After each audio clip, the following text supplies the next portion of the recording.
Et si un boîtier de la petite taille d'un paquet de cartes à jouer pouvait complètement moderniser votre chaîne Hi-Fi? Eh bien aujourd'hui avec Mélanie, on vous présente la nouvelle génération du lecteur réseau de chez Octavio, le Stream G2. Donc un lecteur réseau musical jusqu'aux hautes résolutions 24-192 et Mélanie compatible avec de très nombreux protocoles audio. Alors ce n'est pas un simple récepteur Wi-Fi, c'est une vraie source Hi-Fi capable de donner en fait une nouvelle vie à votre ampli et même de révéler vos anciennes enceintes. Dans cette vidéo, on va voir avec Mélanie comment on le met en route très simplement, comment le brancher entre numérique et analogique sur un ampli Hi-Fi, quels ont été nos ressentis sur les écoutes musicales et aussi on va le comparer avec un lecteur réseau bien connu. Et à la fin, on testera aussi un accessoire optionnel qui pourrait bien le faire passer au-dessus de certains concurrents.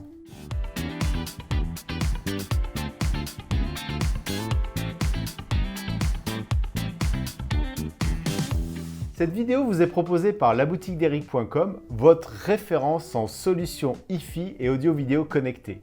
Depuis plus de 15 ans, nos experts sélectionnent avec soin et testent de nombreux produits pour vous offrir la meilleure des expériences musicales.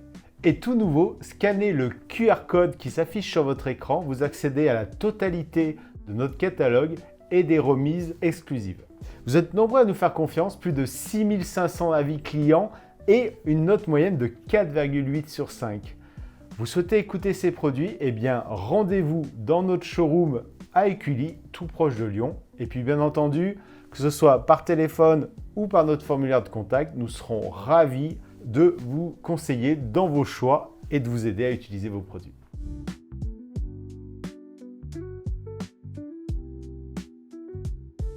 Alors, pour commencer simplement, Eric, c'est quoi ce nouveau Octavio Stream G2?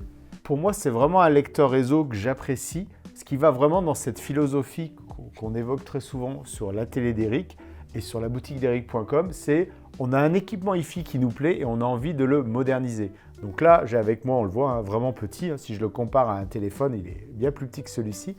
On a un lecteur réseau Hi-Fi très compact et qui va permettre d'amener toutes les sources numériques modernes, que ce soit les plateformes de streaming, que ce soit les radios par Internet, que ce soit les fichiers audio, sur un équipement existant.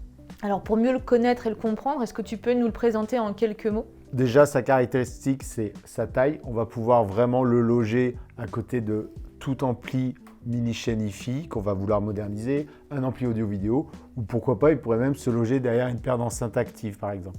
Octavio, c'est une marque française, donc là, ça leur tient vraiment à cœur de l'assembler en France. C'est dans le nord de la France, vers Lille. Et dans cette nouvelle génération G2, ils ont choisi un maximum de composants européens. Et dans ce tout petit format, qu'est-ce qu'on peut y trouver? Donc c'est pas uniquement un DAC, parce que c'est vrai que si vous regardez les vidéos qu'on fait sur la chaîne La Télé d'Eric, on présente beaucoup de DAC qui sont parmi les appareils les plus petits de la Hi-Fi. Donc là, c'est vraiment un véritable lecteur réseau. Donc bien sûr, il y a un DAC, on a du Burr Brown à l'intérieur pour sa puce de conversion. Et c'est un produit qui pour moi est entre les deux. C'est à la fois un récepteur Wi-Fi et à la fois un lecteur réseau Hi-Fi. Pourquoi récepteur? Parce qu'il est compatible Chromecast Audio, AirPlay 2, Bluetooth aussi. Et un lecteur réseau parce qu'il va pouvoir lire les modes connect de Qobuz, Tidal, Spotify.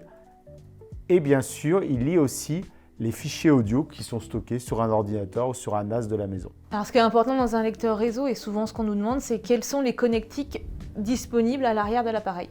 Alors là, comme tu peux le voir, c'est ultra minimaliste aussi. Donc on va avoir une sortie hybride à la fois numérique et analogique au format mini jack. Un bouton, ça c'est la nouveauté on-off, donc ça c'est bien pratique. Et aussi une connectique USB-C qui elle aussi a deux fonctions, alimentation, ou on peut même avec un accessoire lui rajouter une prise réseau format RJ45 et comme je le disais, récepteur Wi-Fi, lecteur réseau Wi-Fi, donc bien sûr à l'intérieur une réception Wi-Fi qui est même une réception double bande, donc ça va permettre de fonctionner avec n'importe quel réseau domestique. Alors il y a une question toujours très importante dans la Hi-Fi, c'est quel est le prix de ce petit produit? Alors il reste parmi les produits les moins chers du marché, on est à 249 €. Alors c'est vrai que le précédent modèle, on aimait bien, il était juste en dessous des 199 €. Donc là, ils nous ont apporté des améliorations, un bouton on-off, un nouveau protocole qui est Google Cast. Ils ont amélioré, optimisé leur architecture interne pour avoir encore une lecture musicale la plus naturelle, la plus riche possible. Et au niveau applicatif, ils ont fait une évolution. On va surtout s'appuyer avec les meilleurs protocoles du marché. Et l'application Virtuose G2, elle existe toujours. Ça sera uniquement pour les fichiers, on y reviendra en détail. Comme habituellement, sur notre fiche produit, et là on vous incruste le QR code qui vous emmène directement sur la boutique d'Eric.com, vous allez retrouver vraiment de manière détaillée les caractéristiques aussi bien techniques que fonctionnelles, les dimensions, parce que c'est vrai qu'on ne s'en rend pas toujours compte en vidéo, donc ça va vraiment vous permettre de vérifier cela. Et aussi, c'est sur la fiche produit que vous verrez, on a la possibilité de choisir quel câble on veut, parce que c'est vraiment, je dirais, une des particularités d'Octavio, c'est on peut choisir au moment de l'achat si on veut un câble numérique ou un câble analogique, donc vous avez tout cela sur notre fiche produit.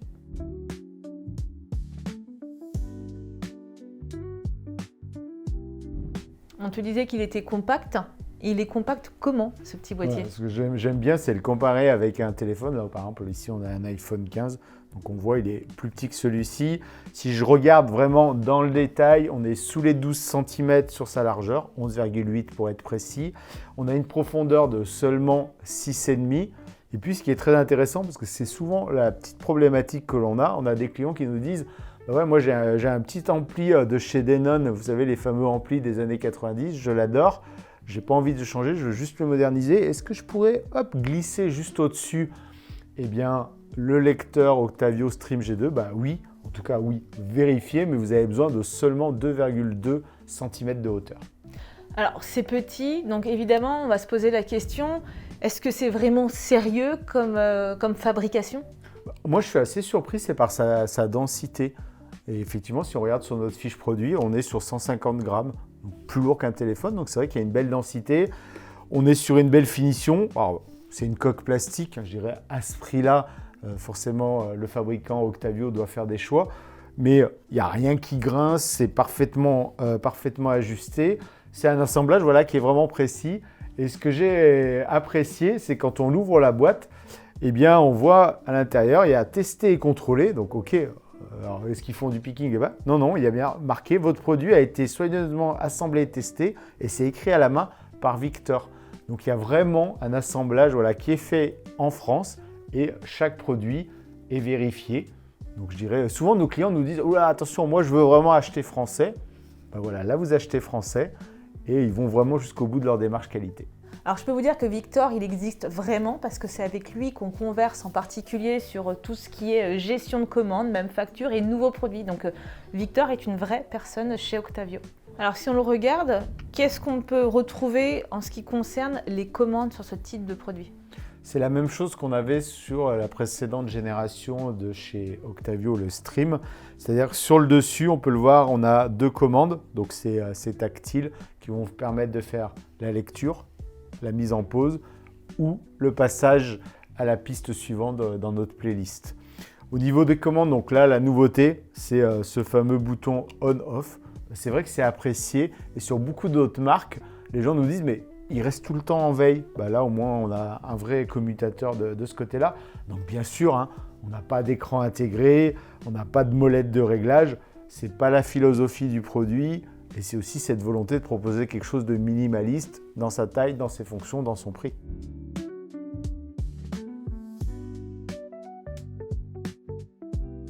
Alors là, on a parlé surtout de son design et de sa compacité, mais c'est un lecteur réseau. Donc le plus important de ce produit, c'est comment se connecte-t-il au réseau et quels sont ses services de streaming musical. Alors la mise en route, elle est très très simple et j'apprécie la démarche d'Octavio qui se dit on s'adresse à des gens qui veulent moderniser leur système Wi-Fi, donc peut-être qu'ils ne sont pas à l'aise avec cela.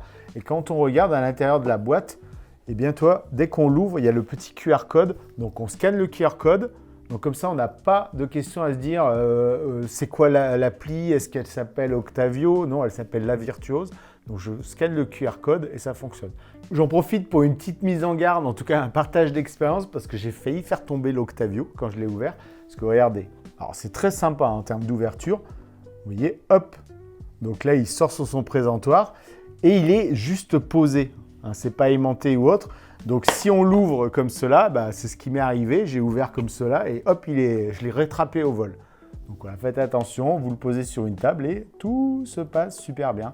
Et donc là, comme je le disais, le QR code pour l'application. Donc la mise en route, elle est vraiment très simple avec l'application que propose Octavio qui est Virtuose.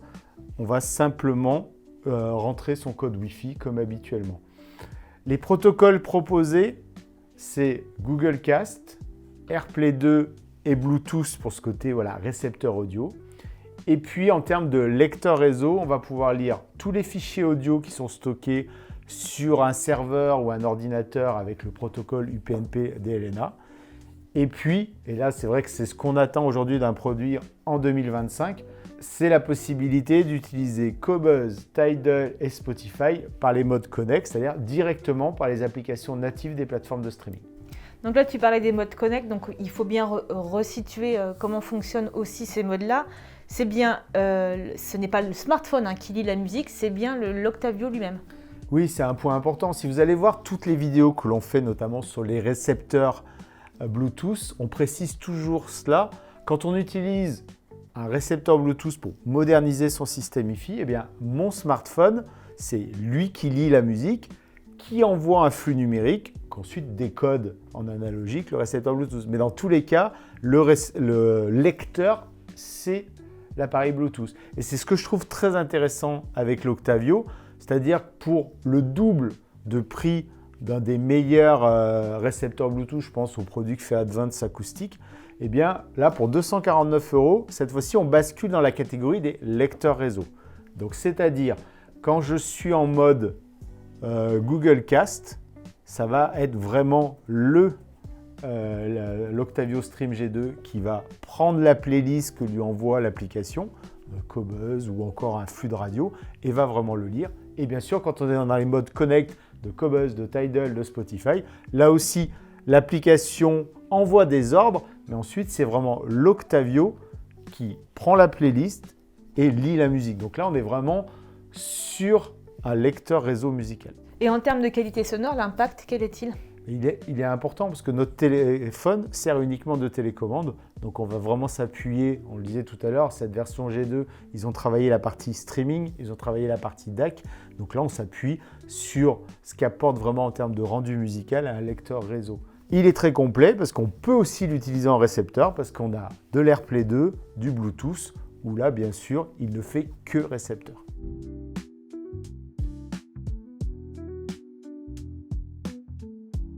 Donc, il y avait une version G1 de l'application Virtuose. Là, on est à l'application G2. Donc, quel est son rôle aujourd'hui de cette application ? Alors, c'est vrai, un point important, tu fais bien de le souligner. Virtuose G1 s'adresse aux Octavio Stream. Virtuose G2 s'adresse à mon nouveau Octavio Stream G2. Donc, ce n'est pas compatible. Et là, ils ont fait un choix, je dirais, assez radical et que je trouve courageux et complètement assumé. C'est-à-dire que l'application Virtuose G1, elle a mis longtemps à quitter le mode bêta et elle a toujours une certaine forme d'instabilité. Ils l'ont reconnu, donc ils ont dit OK, l'application Virtuose G2 servira uniquement à la configuration, comme je vous ai évoqué, pour le connecter au réseau Wi-Fi.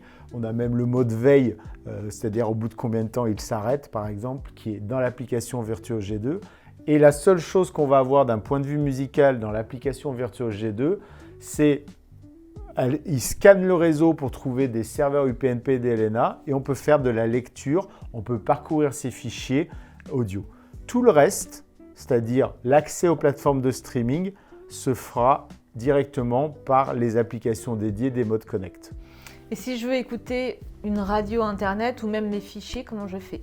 Pour les radios internet, on va utiliser les applications dédiées, alors soit des portails, je pense à TuneIn, soit tout simplement, aujourd'hui, chaque station de radio, même les plus petites, je pense à Radio Meux qui n'est pas très développée, a son application de radio. Donc là, à ce moment-là, soit on le fera en Bluetooth, soit on le fera en AirPlay 2, soit on le fera en Google Cast. Donc là, on va pouvoir lire toutes les radios. Je trouve ça appréciable. Pourquoi ? Parce que souvent, les gens nous disent, moi, ce que j'aime surtout par les radios par Internet, c'est les podcasts. Et dans les applications natives des fabricants de hi-fi, cette partie podcast, elle est un peu négligée, elle n'est pas très ergonomique. Là, voilà, typiquement, vous lancez l'application France Inter et vous accédez à tous leurs podcasts parfaitement classés par émission, par tranche horaire, même par animateur. Et là, tu viens de parler comment écouter des radios, par exemple, mais il y a aussi des applications qui sont basées sur l'UPnP d'Elena. Est-ce que là aussi, c'est compatible? Bien sûr, hein, il est compatible UPnP d'Elena dans le plus strict respect de la norme. Donc nous, il y a 2 applications que l'on recommande et qu'on apprécie beaucoup, qui datent depuis pas mal d'années et qui sont très fiables.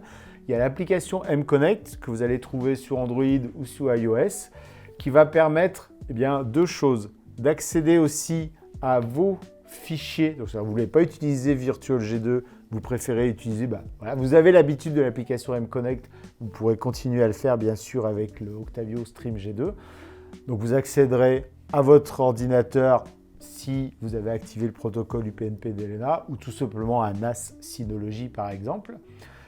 M-Connect est compatible aussi Tidal et Qobuz en natif dans l'application, donc c'est pour ça que c'est bien apprécié. Et puis il y a d'autres personnes, elles, on va dire, leur système de télécommande, leur système de navigation dans leurs fichiers, c'est l'ordinateur et c'est par exemple Audirvana. Donc on a fait plusieurs vidéos à l'époque avec Nicolas qui expliquait ce que c'est Audirvana, comment on le configure. Donc c'est-à-dire depuis mon ordinateur, que ce soit Mac, que ce soit Windows, je lance Audirvana. Au lieu de lire sur l'ordinateur, on peut voir dans les appareils UPnP d'Elena, j'ai en déporté quelque part par le réseau l'Octavio Stream G2. Donc c'est-à-dire que je garde une très belle interface, mon grand écran, mon clavier, ma souris. Je lis par Audirvana mes fichiers audio, Qobuz et Tidal aussi. Certains fabricants proposent aussi une télécommande avec leur lecteur réseau. Est-ce que Octavio a aussi fait ce choix? Alors c'est vrai que ça peut être aussi un critère de choix, c'est-à-dire qu'il y a des clients qui nous disent « moi je veux un lecteur réseau que je vais mettre sur mon système hi-fi, je veux une télécommande ». Donc clairement, l'Octavio Stream G2 ne sera pas votre choix parce que là, il n'y a aucune possibilité de télécommande. C'est-à-dire même une télécommande universelle infrarouge. De toute façon, il ne sait pas gérer de protocole de télécommande. Pour Octavio, les télécommandes, c'est un smartphone, une tablette sous Android ou chez Apple, ou encore, comme je l'ai dit tout à l'heure, un ordinateur, parce qu'on a parlé d'Audirvana, mais il y a aussi JRiver par exemple, il y a Foobar, bref, il y a pas mal d'applications UPnP d'Elena. Tu me disais tout à l'heure, il y a Bubble UPnP. Donc c'est vrai que voilà, la philosophie d'Octavio, c'est nous fournir un système réseau qu'on va commander par des appareils sur le réseau aussi.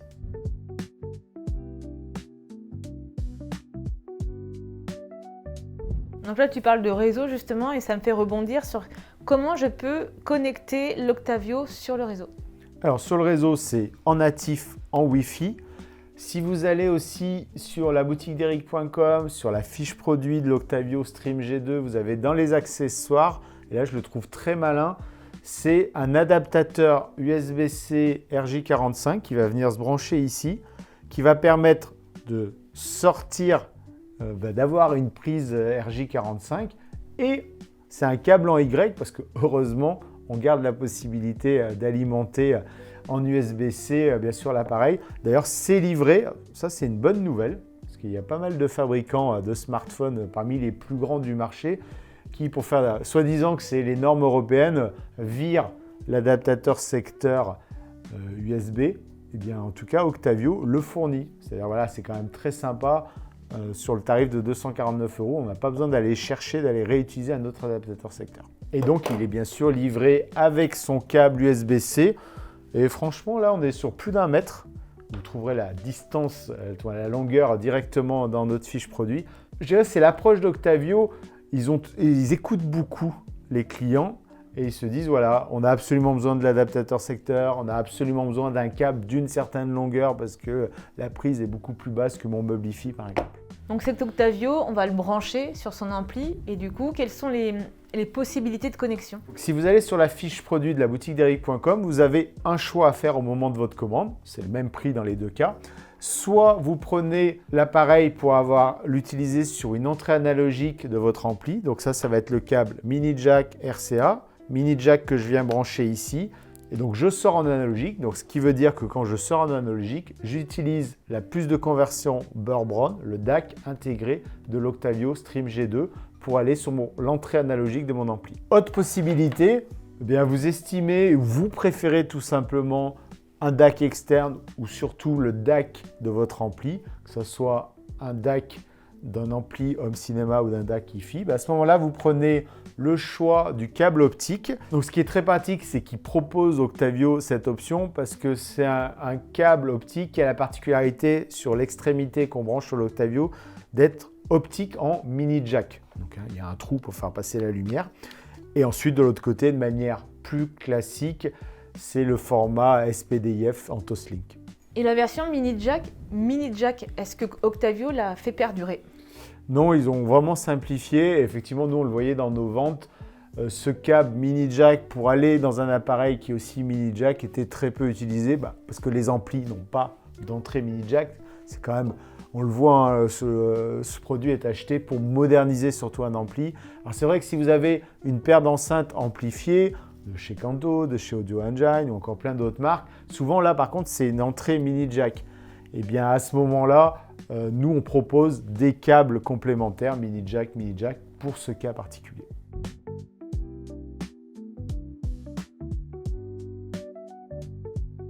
Alors il y a quand même un sujet important à aborder, c'est quelle est la qualité ou en tout cas le rendu musical de ce nouvel Octavio.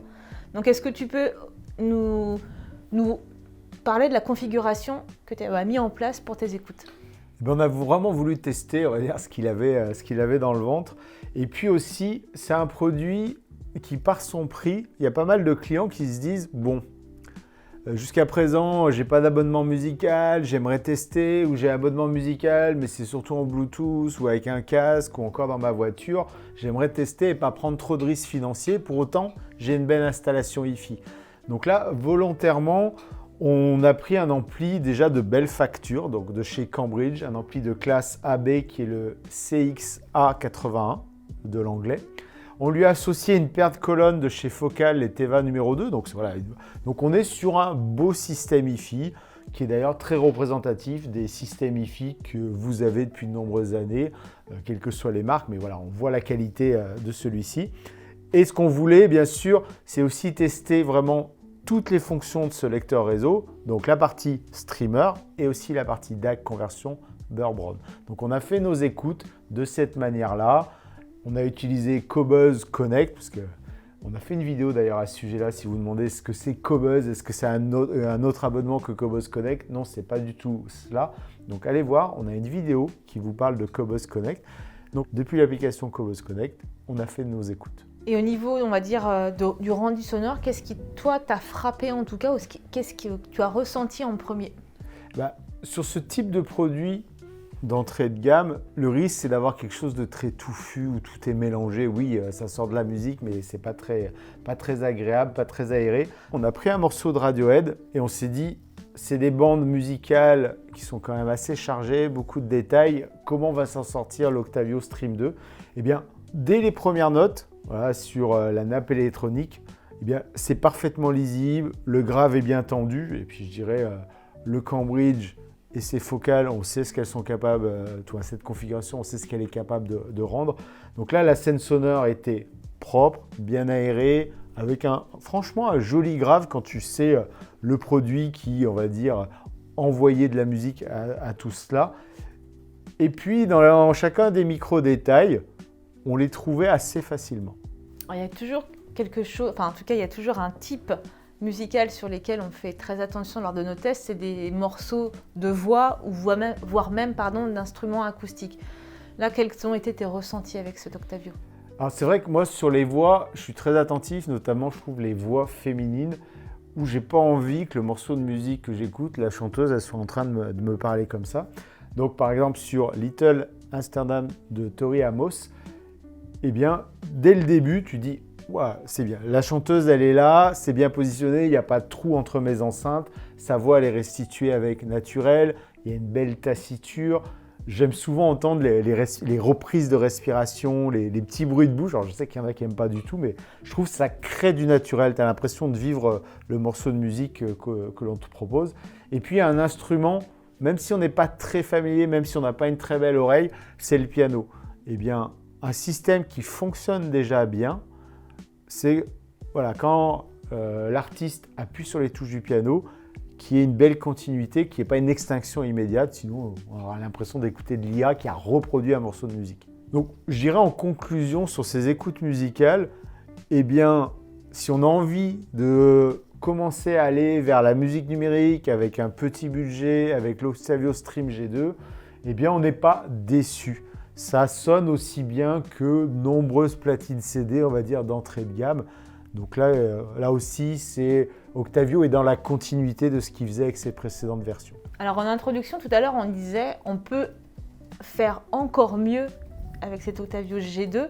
C'est-à-dire que si on lui amène une alimentation, le gain est réel.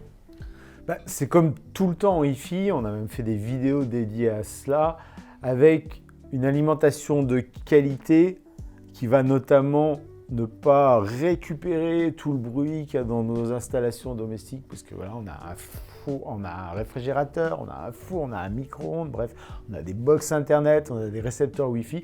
Tout ça, ça pollue énormément le signal électrique. Voilà. Bonne nouvelle, hein, ils nous fournissent un adaptateur, mais ce n'est pas le plus qualitatif. Et effectivement, chez hi-fi Audio, c'est une marque qui est spécialisée dans de nombreux accessoires et ils nous proposent la ePower 2. Donc on a fait aussi une vidéo là-dessus qui vous permet vraiment de comprendre dans le détail tout ce qu'elle apporte. Eh bien, je remplace le câble d'alimentation et surtout l'alimentation qui est proposée en standard par Octavio. Je viens l'alimenter en USB-C, donc il n'y a rien d'autre de particulier à faire. Et là, dès les écoutes, et dans ce que je vous retransmettais tout à l'heure sur mes écoutes, c'est vraiment là qu'on a franchi un joli palier avec l'Octavio Stream G2 et qu'il a permis vraiment de mieux profiter de la qualité de l'ampli Cambridge, de la qualité des enceintes en étant alimenté correctement. Alors, ce n'est pas de la magie, ça ne transforme pas le produit, ça permet juste d'utiliser au mieux voilà, toute l'ingénierie, toute la conception, tous les composants qu'ont mis l'équipe Octavio dans ce Stream G2. Alors oui, bien sûr, eux, ils ont une contrainte, on va dire, de prix. Ils voulaient proposer un budget le plus serré. Donc, on va dire que cet accessoire, il est proposé en option par d'autres marques. Donc, tu as raison parce que cette alimentation chez hi-fi Audio, elle est proposée à 79 €. Donc, on est sur une cohérence quand même de gamme et de tarifs qui permet d'avoir un joli upgrade.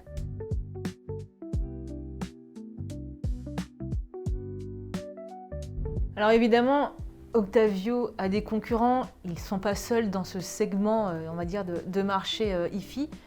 Il y en a un qui est très connu, c'est celui-ci, le Node Nano. Donc comment se positionne-t-il par rapport à on va dire, ce best-seller? C'est vrai Mélanie, quand on cherche un petit lecteur à la fois par sa taille et par son prix, le Bluesound Node Nano à 349 € fait partie de cette catégorie. L'Octavio 249 €, donc on peut se demander est-ce que je reste sur le budget le plus serré ou est-ce que je bascule sur le Nano? Alors si je dois choisir entre les deux, qu'est-ce que le Bluesound Nano apporte de plus? Pour moi, les deux produits sont très bien positionnés en termes de fonctionnalité, en termes de tarifs. Sur le Bluesound Node Nano, on le voit tout de suite à l'arrière, plus de connectique, on a de l'analogique et du numérique en même temps. On a notamment une prise USB-A qui est très appréciée si on vient brancher un support de stockage. Et on a aussi devant, sur le panneau de commande, vraiment la totalité des fonctions qui sont disponibles. Pause, play, précédent, suivant. Donc on a un produit, cette fois-ci plus complet. Vous voulez mieux le comprendre? Sur la télé d'Eric, on a fait une vidéo qui vous présente un test complet du Bluesound Node Nano. Donc je dirais qu'en regardant nos deux vidéos, vous comprendrez aussi bien les différences entre ces deux-là. Alors c'est vrai que c'est deux produits qu'on conseille beaucoup avec Anne-Laure au téléphone et par message et on les différencie aussi sur une fonctionnalité essentielle, c'est le multi-room BlueOS chez le Nano et qu'il n'y a pas chez Octavio. Clairement, la différence entre les deux produits, elle va surtout se situer là, c'est-à-dire qu'on a un produit chez Octavio pour une lecture dans le salon ou dans le bureau où on l'a placé et on s'arrêtera à ce mode de diffusion. Là où chez Bluesound, Blues, depuis le lancement, c'est-à-dire il y a plus de 10 ans, ils ont vraiment mis l'accent sur cette fonction dite de multi-room. Et la différence essentielle entre les deux produits, c'est le côté dit applicatif. D'un côté, comme on l'a cité, l'Octavio Stream G2 s'appuie surtout sur les applications du marché, que ce soit les UPnP d'Elena ou les applications de streaming, là où BlueOS a son application très complète, c'est-à-dire que c'est tout intégré, les radios internet, la gestion des fichiers et les plateformes de streaming. Et en plus, les modes Connect sont en train d'arriver. Il y a déjà Tidal Connect, Spotify Connect, et là, dans les semaines qui arrivent, on a aussi Cobuzz Connect. Donc on a cet écosystème BlueOS qui est très riche.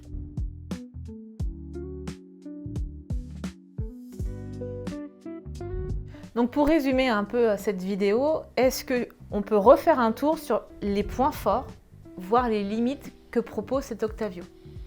Son tarif, clairement, c'est vraiment un des lecteurs les plus complets et surtout les moins chers du marché, très compact, qui propose tous les protocoles musicaux qu'on veut aujourd'hui, de l'AirPlay, du Google Cast, les modes Connect des plateformes de streaming, même du Bluetooth, de l'UPnP d'Elena. Donc on va pouvoir lui donner tout à manger et il le restitue dans de bonnes conditions.